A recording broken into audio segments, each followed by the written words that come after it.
Wrigley's Spearmint Chewing Gum, the refreshing, delicious treat that gives you chewing enjoyment, presents for your listening enjoyment John Lund as Johnny Dollar. Eric Carlson, Dollar. Oh, hello, Mr. Carlson. What can I do for you? If you're free, take an assignment. Oh, I'm free. Fine. Atlas Indemnity insures most of the independent diamond traders. You know, they're the little fellows who buy and sell on the sidewalks along New York's Diamond Row. Well, in the past 6 months, nearly 2/3 of them have canceled their insurance. Somebody offering a less expensive policy? No, they're suddenly going broke. Some of them after 20 and 30 years of trading. And I'm to find out why? Exactly. For a starter, you might see E.G. Moss. He's president of the Independent Diamond Traders Association. I'll get right on it, Mr. Carlson.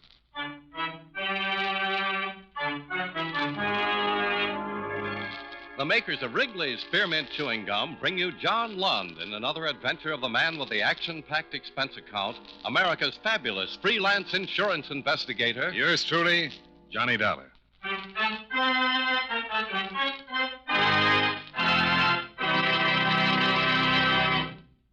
Friends, the makers of Wrigley's Spearmint Gum present these weekly adventures of Johnny Dollar because they know that millions of you enjoy Johnny Dollar.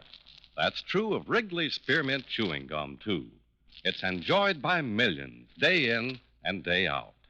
People find that chewing on a smooth, delicious piece of Wrigley's Spearmint Gum somehow makes time pass more pleasantly. Whether you're working, driving, shopping, or just taking things easy, that good, tasty chewing gives you enjoyment and satisfaction. So always keep a package of Wrigley's Spearmint Chewing Gum handy. And whenever you want a refreshing, delicious treat, chew a stick. You'll like it. You really will.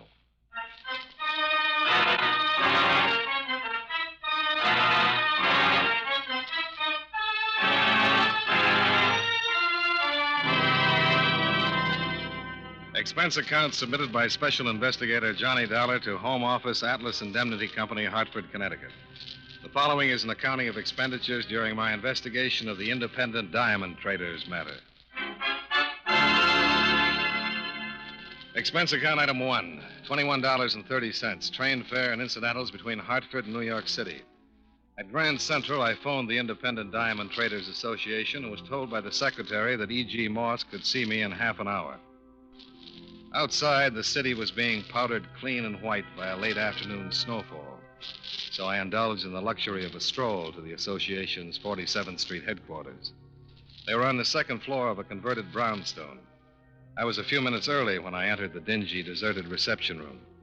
The secretary was absent from her desk, but the boss's door had been carelessly left ajar, just enough to allow some strictly extracurricular business to filter out. Susan, I'm sick to death of the name. She runs your life, Edgar, like she runs this office. But, dearest. Why the traders ever elected you their president, I can't imagine. A man who can't even protect his own interests against the selfish sniff of a stepdaughter. That is enough, Mona. Just as you say it. Goodbye. Dearest, please. No, I didn't mean Let that. me go. Mona, I spoke in haste. Dearest. Edgar. Forgive me. Edgar, my makeup. Say you will forgive me. Perhaps. Later. Now. Edgar, please. My hair, I'll look a wreck. But I can't let you go like this. Anger between us. Then meet me tonight, as you promised. All right. I'll think of something to tell Susan. I'm sure you will. Goodbye, Edgar. No, not through the reception room. Eavesdropping is a despicable habit, Mr. Dollar. Oh, hello. I didn't hear you come in. That is obvious. That door was open when I walked in here. And you might have made your presence known to Mr. Moss. Well, I'll confess it occurred I'll to tell me. my Mr. Moss you're here. Okay. Have it your way. Ah, Susan, you are back with my sandwiches and tea. Good. My stomach complains that it is past tea time, and I didn't know we had a visitor. This is Mr. Dollar. Mr. Dollar? From the insurance company. Atlas Indemnity. He phoned me just before I went up for your tea, Father. Oh, yes, of course. How do you do, Mr. Dollar? Hello, Mr. Moss. Forgive me, please, for being so addle-headed. So many things on my mind today. Yeah, sure. Come into my office, Mr. Dollar, please. Make yourself comfortable. That chair, I think you will find is relaxing. Oh, thank you. Cigar? No, thanks. Then perhaps tea. There is enough for both of us. And some of these small sandwiches, they're delicious. No, thanks. You go ahead, though. Of course, tea from a paper carton can hardly be compared with the delicate aroma of tea brewed in a china pot. Now, Mr. Moss, if you don't mind, I'd like to get directly to the reason for this call. I am so sorry, Mr. Dollar. I'm rambling again, as Susan says. Susan is my stepdaughter, Mr. Dollar. A lovely girl, do you not agree? Very lovely, Mr. Moss. And now if you... She volunteers her services here at the association since we can no longer afford to pay a secretary. I understand more than 2/3 of your membership have gone out of business. Oh, yes, that is true. Friends and associates, men I have grown to respect and admire over the past 30 years. One by one selling what stones they have, leaving the street for who knows where. Why, Mr. Moss? Didn't your company give you the details, Mr. Dollar? I have had considerable correspondence with your Mr. Eric Carlson. Yes. He wrote me he was planning to send someone to assist the association. I thought surely he would have briefed you. Well, Carlson gave me the basic situation, but he said that you'd fill me in. Oh, yes, I see. Now, tell me, in your opinion, what or who is forcing these small traders out of business? Prices, of course. When suddenly a diamond worth $1,000 can be purchased for $800, the small trader is the first to get hurt. Yeah, go on. The members of our association have their modest capital invested in diamonds at long-established market prices, Mr. Dollar. As you know, the diamond market is rigidly controlled, and there was little or no fluctuation until recently. And then? From some source, diamonds were poured upon the market at far below the normal price. Any idea where these cut-rate stones are coming from, Mr. Moss? None. Obviously, if I did have, I would take action. I see. Well, thanks, Mr. Moss. I won't take any more of your time. What are you going to do, Mr. Dollar? Oh, ask questions around the big trading houses. Try to find out who's selling the stones at bargain basement prices and how the seller is able to cut such a slice off the normal price. The association would be very grateful, Mr. Dollar. Goodbye, Mr. Moss. Goodbye, sir. And thank you.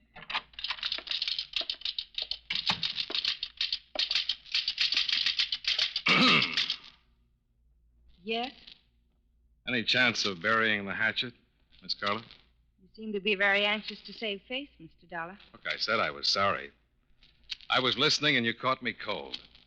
But considering the dialogue that was coming out of your father's office, wouldn't you have listened?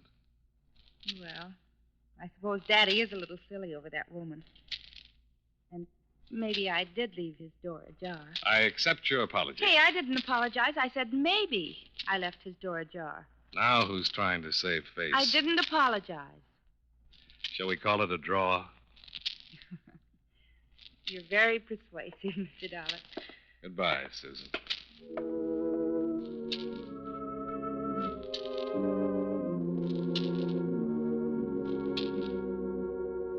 It was after 6, and the larger merchants along Diamond Row were closed. For convenience, I checked into a small hotel around the corner from Moss's office, sent for my bag at the station, and went out to dinner.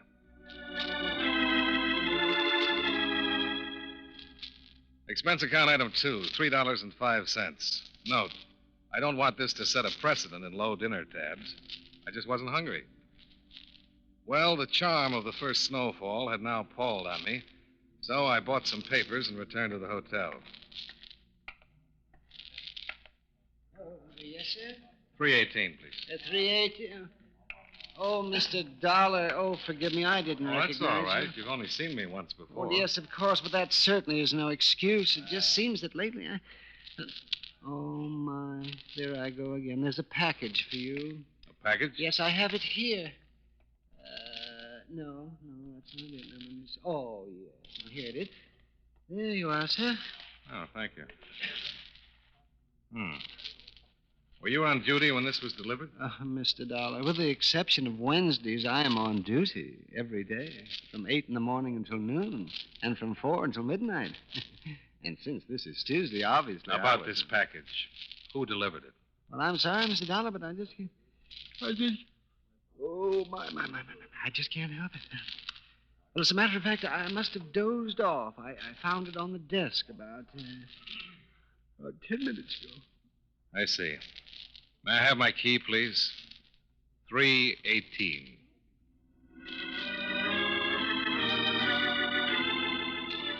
I went up to my room and opened the package.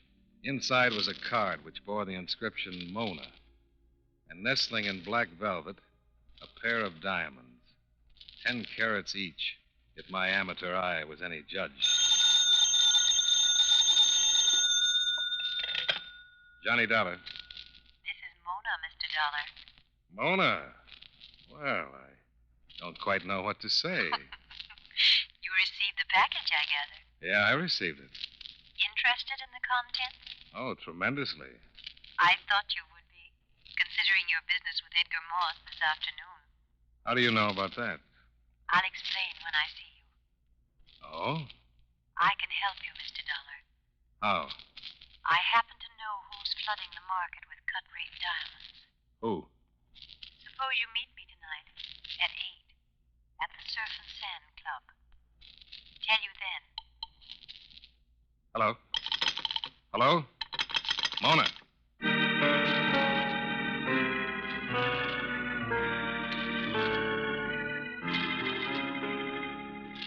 The Surf and Sand was a new night spot on the north shore of Long Island.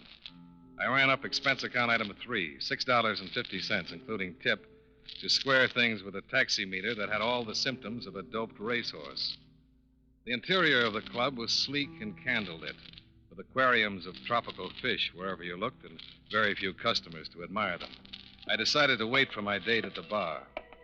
Good evening, sir. What's your pleasure? A lady named Mona, bartender. You know her? I know several Monas, sir. Well, lucky you. Your Mona blonde, brunette, or so-so?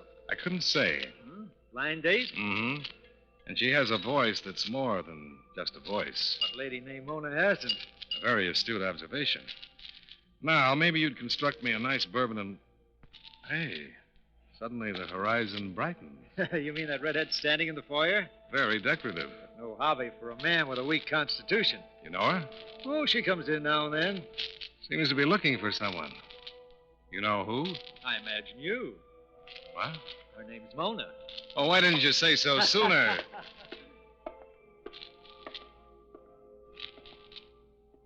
Hello, Mona. Hello. I'm Johnny Dollar. Yes, I know. I saw you at the bar. Well, why didn't you come over? Or are you waiting for someone else? Just you, Johnny. My car's outside. Let's drive somewhere.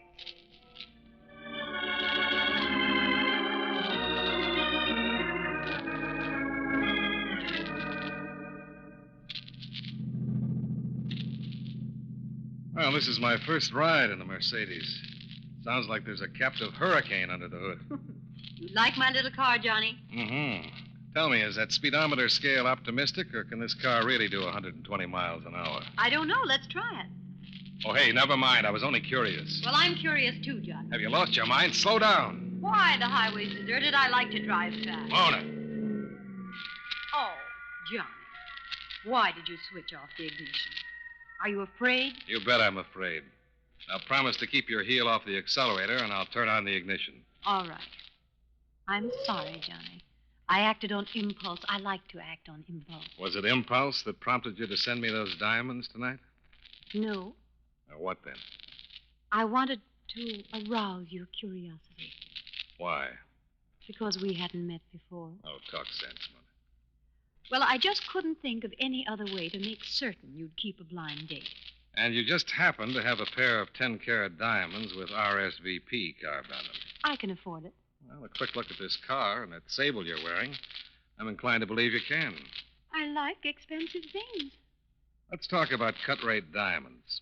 You said on the phone you could help me. You know who's selling them? I do. But Captain LeDrew will tell you. Captain LeDrew. That's where I'm taking you now, to meet him. Why didn't he come to the club with you? He didn't care to take the risk. The risk? Captain LeDrew is wanted by the police.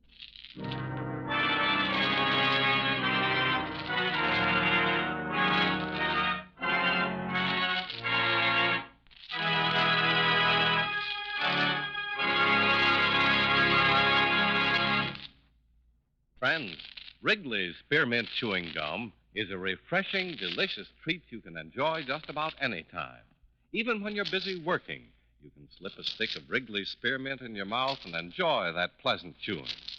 The lively, full-bodied spearmint flavor cools your mouth and freshens your taste. The good, smooth chewing helps relieve pent-up tension, gives you satisfaction. As a result, you seem to feel more relaxed and get more enjoyment out of what you're doing. So enjoy chewing Wrigley's spearmint gum while you work and at other times, too. Get a few packages next time you're at the store. That's Wrigley's Spearmint Chewing Gum. Healthful, refreshing, delicious.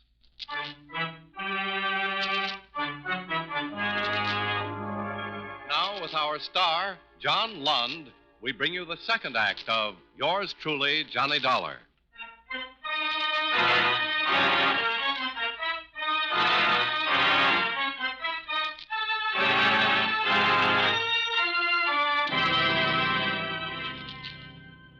For the rest of the ride north on the Jones Beach Highway, Mona kept the Mercedes at a sane speed and the talks at trifles.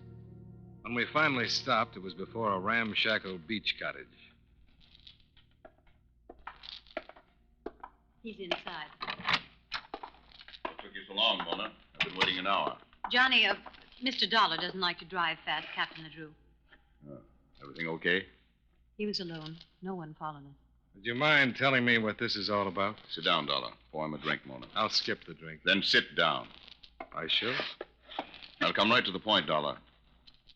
I'm sailing tonight, out of the country. Bon voyage. Don't waste my time with your attempted humor. Up to now, my time has been wasted. Several hours of it. Now, let's get down to cases, Captain. Mona said you'd tell me who's dumping cut-rate diamonds. I am, Dollar. Oh. I smuggled them into the country. That's my business. Racket, you mean? Johnny, be smart. Just listen. Like I said, smuggling is my business. Diamonds. I don't pay taxes. I don't pay custom duty. And you can undersell the legitimate dealers and still show a whopping profit, huh? This is my last trip to the States. The market's oversupplied, but I have one final contract to fulfill. How does all this concern me? You're going to make the delivery for me, Dollar. Tonight. Me? You've already been paid. More than you scratch out of 100 insurance cases. Oh, the 2 sparklers Mona sent. I sent. The card was my contribution, Johnny. It made all the difference, Mona. That's enough, Dollar. I was only expressing my appreciation, Captain. Johnny, shut up. Will you? I'm losing my patience, Dollar. Likewise, LeDrew. Here are the diamonds you sent me. Get another boy. Sit down. I figured you for a gun, LeDrew. You're the type. Then you're smart enough to know I'll use it. Tell me, why pick on me to make your delivery? The customs officials onto you? They've got my customers staked out, cops all over the place. And so you two don't dare show your faces, huh? We prefer not to take the risk, Johnny. But the delivery must be made, Dollar. It's the biggest lot of stones yet. And suppose I refuse? Don't talk like a little tin hero, Dollar. You don't want me to kill you. Well, what's the difference whether I get killed here or by the customs men while I'm trying to slip through their stakeout? No, you just haven't convinced me, LeDrew. Get on your feet, Dollar. Why? Because I'm going to convince you.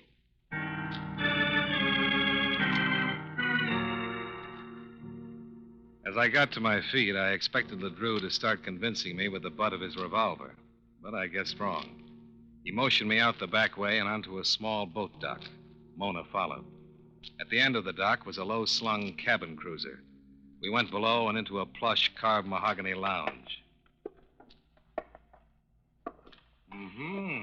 Very fancy, Captain. Takes me where I want to go. Bought it from an oil man. He was tired of it. Sit down, Dollar. Thank you. Mona, bring him in. All right, darling. You can come out now. Moss. Mr. Dollar. Oh, thank heavens you are here. I'm afraid Mr. Moss is a little unnerved just now, Johnny, and rather disillusioned in me. Huh, Edgar? Mr. Dollar, for heaven's sake, help me. Do whatever they ask. I think he'll help you, Mr. Moss. What do you say now, Dollar? Suppose I still say no. Johnny, you don't want to have Mr. Moss's death on your conscience, do you? Oh, it's like that, huh? I've a lot at stake, Dollar. I'll do what I have to. Let's leave them alone, Captain, to talk it over. Okay. Johnny? Yeah? Be smart. Don't try any heroics. I'm touched by your concern, Mona. Mona? I'm coming. All right, Moss, let's have it. How did you ever get into this jam? Mona. She led me on. I was foolish enough to believe that she... Oh, never mind. I can guess the rest. Mr. Dollar, you have got to do what they ask. You can't let them kill me. You can't. Get hold of yourself, Moss. But you must do what they say. They mean to kill me if you refuse, and you too. They will kill you too. Take it easy. Do you think there is a chance to escape? The name is Dollar, not Houdini. There's only one exit onto the dock, and it's being covered by a 38. Oh, then you must do what they ask, Mr. Dollar. Use your head. There's not a chance in a million I can get past those customs men. Yes, there is. They have a plan. What? I heard them talking about how you could make the delivery. Yeah, how? Everything settled, Dollar? No, nothing's settled. Do you think I'd go for a deal like that? You came here tonight, didn't you? Yeah, I suppose my sanity can be questioned on that score. Don't rub it in, Captain. Johnny was curious. Well, who wouldn't be? Diamonds left at my hotel. A blind date with a voice that would melt a marble saint. Always was a sucker for a mystery. And a chase, Johnny. You decided to cooperate, Dollar? Yes, he has. Don't rush me, Mr. Moss. First, I'll have to hear more about that plan you overheard. If there's a chance, well, under the circumstances, maybe I'll try to make the delivery. Now you're being smart. Let's hear your plan. It's very simple. You phone my client. Tell him who you are and why the insurance company sent you to New York. Yeah, and? You insist on seeing him tonight. You say you're interviewing all the big diamond merchants, Johnny, to get their opinions on why the market has fallen so suddenly. Why don't I just tell your customer the real reason I want to see him?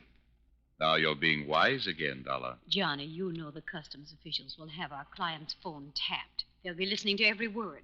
And you figure they'll make a quick check with Atlas Indemnity.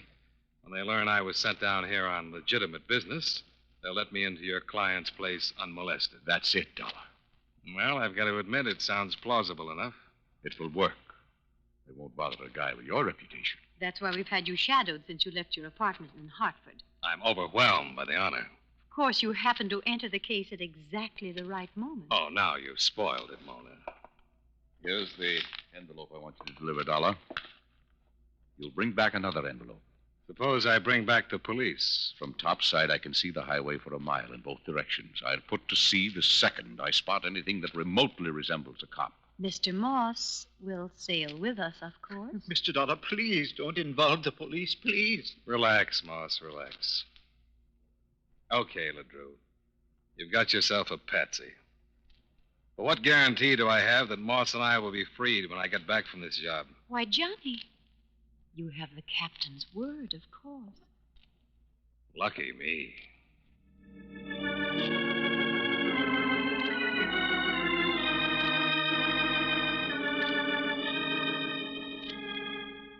Mona drove me to the nearest gas station where I phoned LeDrew's client. The voice on the other end of the wire was irritated and uncooperative, but I insisted and finally got an okay for a personal interview. Next, I phoned for a cab, and 20 minutes later was dropped at the gate of a swank Plandome estate. I paid off the cabbie, expense account item 4, $3.50, and went inside. No one stopped me, and I made the delivery without a hitch. LeDrew's client gave me the money, and I ran up expense account item 5, $3.80, cab fare back to the beach cottage. On the dock, I found that LeDrew was indeed prepared to put to sea at the slightest sign of a double cross.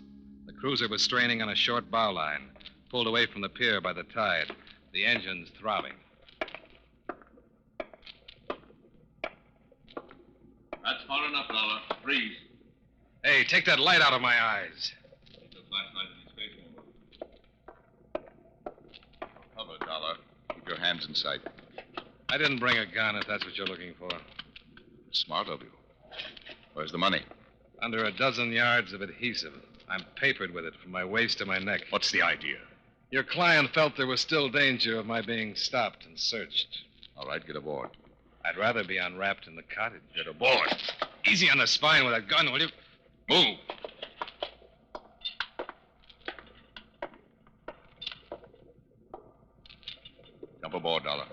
Are you kidding? Even if I weren't taped up, I doubt if I could make that jump. Give you a hand on that line. LeDrew made his last mistake. As he bent over to pull in the bow line, I released the line from the mooring bit, pushed him into the water, and jumped for the boat at the same time. He snapped a shot at me on his way down, but I was well aboard by then. Mona, the picture of frustration, went charging up and down the dock, looking for something with which to retrieve her floundering partner, and yelling incantations at me in a voice far from sultry.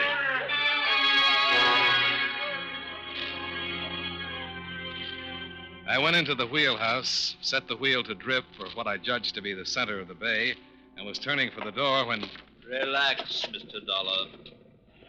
Moss. Don't move or I'll shoot. What is this? A surprise twist, I think it is called.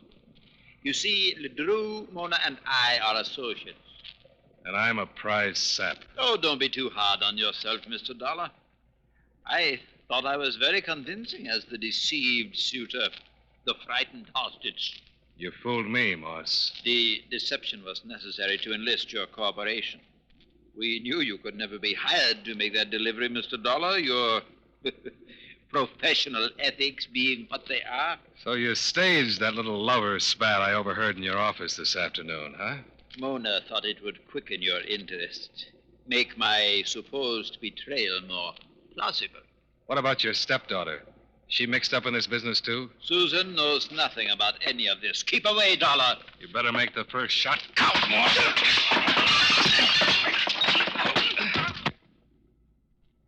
Your reflexes are a little slow, Moss.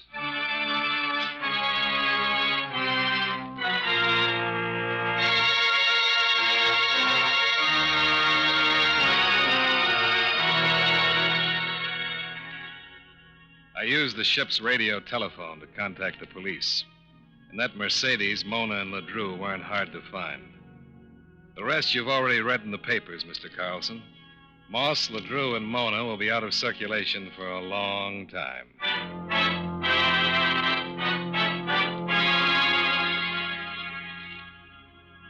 Expense account item 6, $26.05. Train fare and incidentals back to Hartford. Expense account total, $64.20. Yours truly, Johnny Dollar.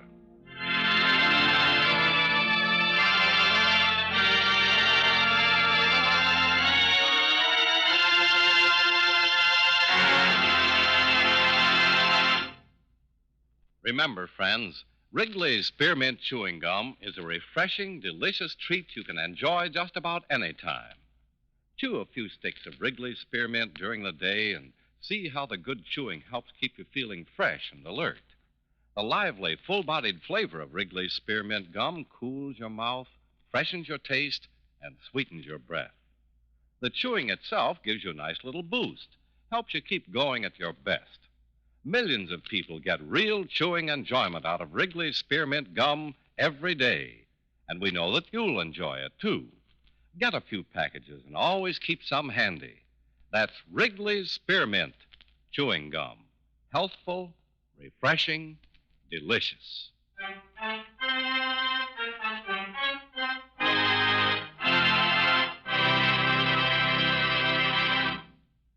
Yours truly, Johnny Dollar, brought to you by Wrigley's Spearmint Chewing Gum, stars John Lund in the title role and was written by Don Sanford with music by Eddie Dunstetter.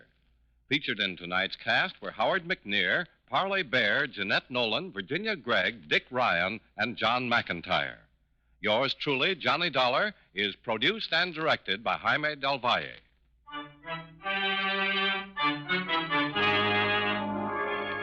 The makers of Wrigley's Spearmint Chewing Gum hope you enjoyed tonight's story of Johnny Dollar and that you're enjoying delicious Wrigley's Spearmint Gum every day. This is Charles Lyon, inviting you to join us again next week at this same time when, from Hollywood, John Lund returns as... Yours truly, Johnny Dollar.